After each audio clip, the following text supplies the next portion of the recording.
बिस्मिल्लाहिर्रहमानिर्रहीम। मोहतरम नाज़रीन व सामीईन, अस्सलामु अलैकुम।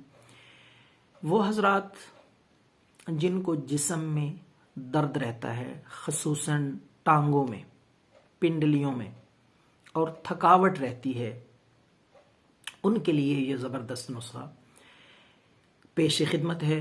बिल्कुल आसान, सादा सा, बेज़रर नुस्खा है। जितने भी इस नुस्खे में अज्जा हैं वो कुदरती, बेज़रर, सादा सी घरेलू चीज़ें हैं। लेकिन पुराने से पुराना घुटनों का दर्द, टांगों का दर्द, कमर का दर्द इंशाअल्लाहुल अज़ीज़ ख़त्म हो जाएगा। तो आप सौंफ ले लें। ये जितनी भी चीज़ें मैं बताऊंगा ये बराबर वज़न में, आप 10 ग्राम, 20 ग्राम, 50 ग्राम, जितना आप ज़्यादा नुस्खा तैयार करना चाहें उसके मुताबिक आप बराबर वज़न, बराबर मिकदार में ये सारी चीज़ें ले लें।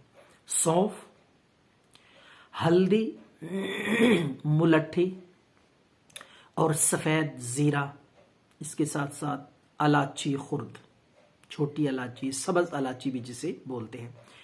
ये 5 चीज़ें मैंने बताई हैं। ये पांचों चीज़ें बराबर मिकदार में लें।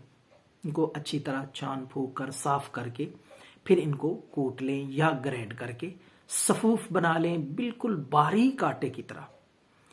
उसके बाद ये सफूफ आप महफूज कर लें। इसकी कोई एक्सपायरी भी नहीं है, ख़राब नहीं होगा साल हा साल तक इंशाअल्लाहुल अज़ीज़। देसी दवाई है, कुदरती अज्जा पे मुश्तमिल और दर्दों का जड़ से खात्मा कर देने वाली। तो आधा चम्मच सुबह खाने के बाद, आधा चम्मच दोपहर को, आधा चम्मच शाम को खाने के बाद, पानी के साथ, नीम गर्म पानी। चंद दिन इस्तेमाल करें, दर्दों से इंशाअल्लाह मुकम्मल और फौरी निजात के लिए बहुत कामयाब और हैरत अंगेज नुस्खा है, मायारी। दुआओं में याद रखें। अल्लाह हम सब का हामी और नासिर हो। वस्सलाम।